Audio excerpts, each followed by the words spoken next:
दोस्तों, यह कहानी एक छोटे से गांव की है जो प्रकृति की गोद में बसा हुआ था। गांव का जीवन सरल था, लेकिन हर घर में अपनी कहानी छिपी थी। इन्हीं घरों में से एक घर में मोनिका नाम की एक विधवा महिला रहती थी। मोनिका का जीवन संघर्ष और कठिनाइयों से भरा हुआ था।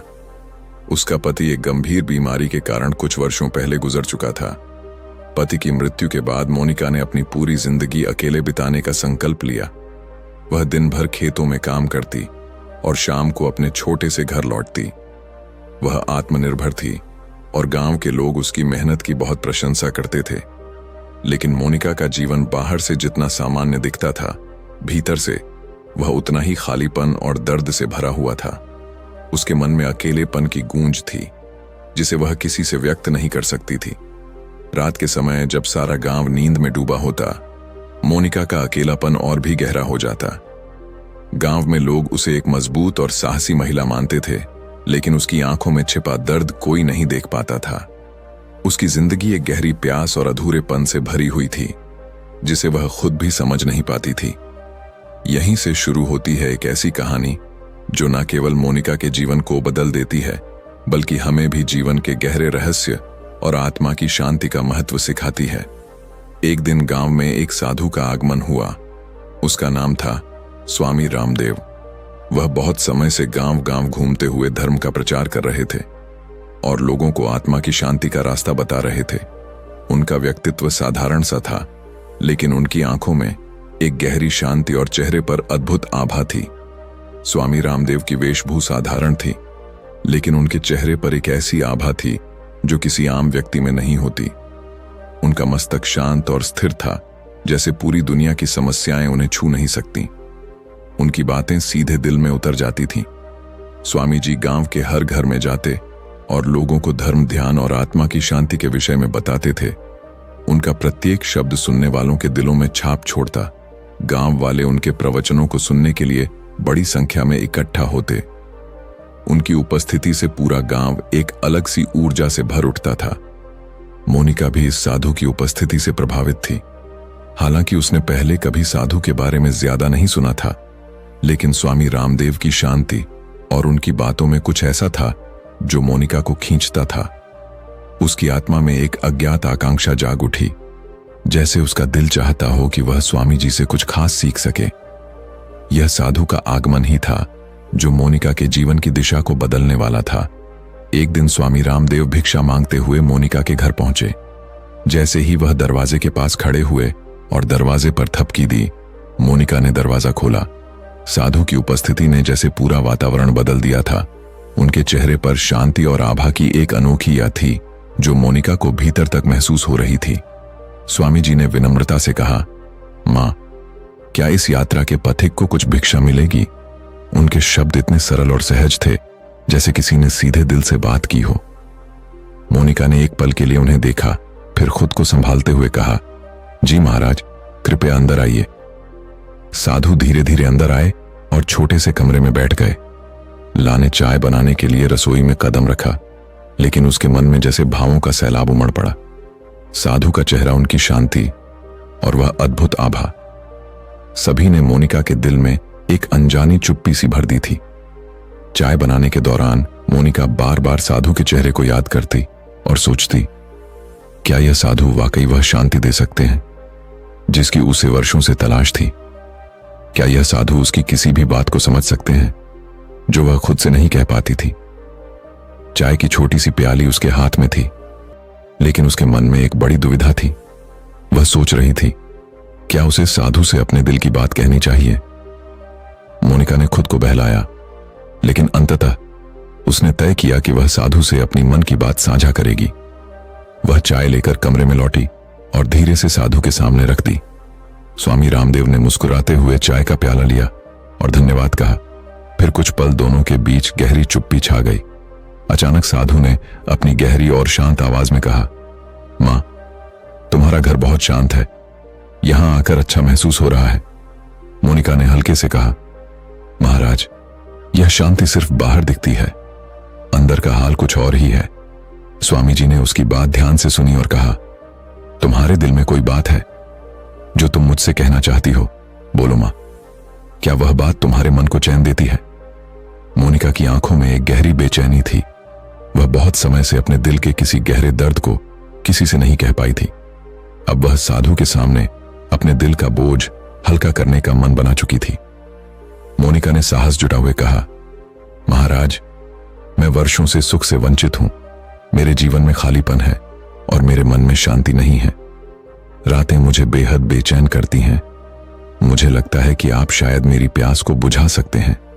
यह शब्द कहने के बाद मोनिका का दिल थोड़ा हल्का महसूस हुआ, लेकिन उसके मन में अब भी एक डर था। क्या साधु उसकी बातों को समझ पाएंगे? मोनिका ने अपनी बात पूरी की और कुछ देर के लिए कमरे में खामोशी छा गई। उसका दिल अब भी तेजी से धड़क रहा था, लेकिन उसकी आंखों में राहत का एक हल्का सा संकेत था। वह जानती थी कि उसने अपनी वेदना और दोहक को किसी से साझा किया था जो शायद उसकी मदद कर सकता था। स्वामी रामदेव ने चाय का प्याला धीरे से नीचे रखा और गहरी सांस ली। फिर उन्होंने मोनिका की ओर देखा। उनकी आंखों में एक अजीब सी गहराई थी, जैसे वह उसके को बहुत अच्छे से समझ रहे हों। मां, स्वामी जी ने अपनी शांत और गहरी आवाज में कहा, तुम्हारी प्यास जो तुम महसूस करती हो वह शारीरिक नहीं है। यह प्यास तुम्हारी आत्मा की शांति के अभाव से है। हम सभी इस संसार में इच्छाओं और वासनाओं से जूझते हैं, यह स्वाभाविक है, लेकिन जीवन में इससे भी बड़ा सुख होता है। वह सुख आत्मा की शांति और संतोष में छुपा होता है। मोनिका ने कुछ समय तक स्वामी जी की बातों को सुना, लेकिन उसकी दुविधा फिर भी पूरी तरह से खत्म नहीं हुई थी। स्वामी जी ने उसके मन की स्थिति को समझते हुए आगे कहा, जब तुम अपनी आत्मा से जुड़ होगी तब तुम्हारा मन शांति और संतोष से भर जाएगा। यह शांति किसी बाहरी व्यक्ति, वस्तु या स्थिति से नहीं मिल सकती। तुम्हारे भीतर पहले से ही यह शांति और सुख छिपा हुआ है, लेकिन तुम उसे महसूस करने के लिए अपनी आत्मा से जुड़ने का प्रयास करोगी, तभी वह तुम्हारे भीतर प्रकट होगा। मोनिका की आंखों में एक नई उम्मीद की झलक आई। स्वामी जी ने उसे आगे समझाया, तुम ध्यान और प्रार्थना के माध्यम से अपने मन की अशांति को शांत कर सकती हो। अपने भीतर की शांति को पाने के लिए तुम्हें अपनी इच्छाओं और बाहरी आकर्षणों से मुक्त होना होगा। जब तुम अब आत्मा से जड़ोगर, भीतर एक ऐसा सुख होगा जिसे कोई भी बाहरी दुनिया नहीं छीन सकती। मोनिका ने उसकी बातों को गहरे से महसूस किया। उसने समझा कि वह सच्चे सुख की तलाश बाहर नहीं बल्कि अपने भीतर कर रही थी।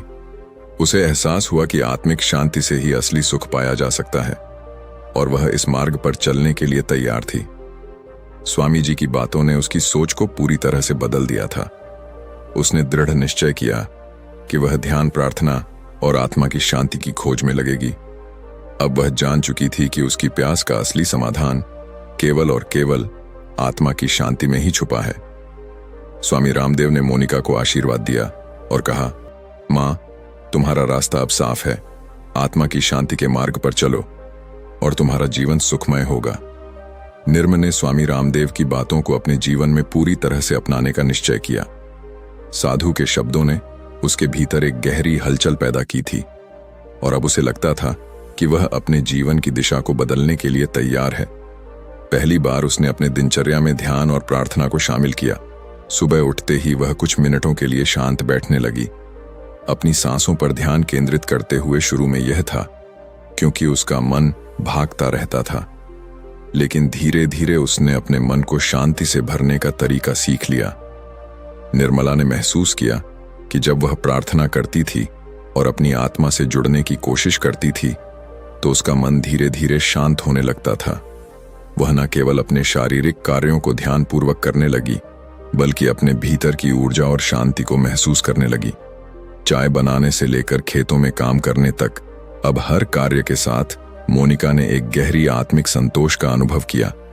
उसे अब किसी बाहरी चीज से सुख की उम्मीद नहीं थी, क्योंकि वह जान चुकी थी कि असली सुख उसके भीतर ही है। हर दिन के साथ उसका मन और आत्मा ज्यादा शांत होती जा रही थी। वह अब रातों में भी अकेलेपन का अनुभव नहीं करती थी। पहले जो रातें उसकी सबसे बड़ी दुश्मन होती थीं, अब वह उन रातों में भी अपने भीतर शांति का अनुभव करती। कभी कभी वह चुपचाप बैठकर आकाश में तारों को देखती और अपनी आत्मा से जुड़ी एक गहरी शांति का अनुभव करती। गांव वाले भी उसे बदलते हुए देख रहे थे। उसकी आंखों में एक नई चमक थी, और उसके चेहरे पर एक अजीब सी संतुष्ट की मुस्कान होती थी। वह अब न केवल दूसरों के लिए प्रेरणा का स्रोत बन चुकी थी, बल्कि खुद भी अपने जीवन को एक नई दिशा में देख पा रही थी। मोनिका का जीवन अब पूरी तरह से बदल चुका था। वह अब किसी से भी बाहरी सुख की उम्मीद नहीं करती थी, क्योंकि उसे भीतर से वह सुख मिल चुका था जो कभी बाहर की दुनिया में तलाश रही थी। अब उसका जीवन आत्मिक संतोष और खुशी से भर गया था। वह समझ चुकी थी कि असली सुख और शांति केवल और केवल आत्मा से जुड़ने में ही है। उसने अपने जीवन को एक नए उद्देश्य और दिशा के साथ जीना शुरू किया और अब उसे अपने भीतर के सच्चे सुख का एहसास था। यह कहानी हमें यह सिखाती है कि सच्चा सुख बाहरी चीजों में नहीं, बल्कि हमारे भीतर की आत्मा की शांति और संतोष में है। जीवन में इच्छाएं और वासना स्वाभाविक है, लेकिन उनका समाधान बाहरी वस्तुओं में नहीं, बल्कि ध्यान और प्रार्थना के माध्यम से आत्मा से जुड़ने में है। जब हम अपने मन और आत्मा को शांति से भरते हैं, तब हम सच्चे सुख का अनुभव करते हैं। मोनिका की कहानी यह दिखाती है कि जब हम भीतर की शांति और संतोष की तलाश शुरू करते हैं, तो हमारे जीवन की दिशा पूरी तरह से बदल सकती है।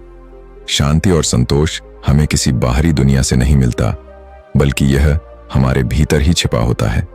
हम जितना आत्मा से जुड़ते हैं, उतना ही हमारे जीवन में सुख और शांति का आगमन होता है।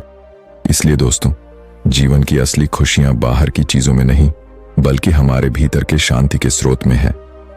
अगर हम अपने मन को शांत और संतुष्ट रखेंगे, तो हमें असली सुख मिलेगा। अगर आपको यह कहानी पसंद आई हो, तो इसे लाइक, कमेंट और शेयर करें।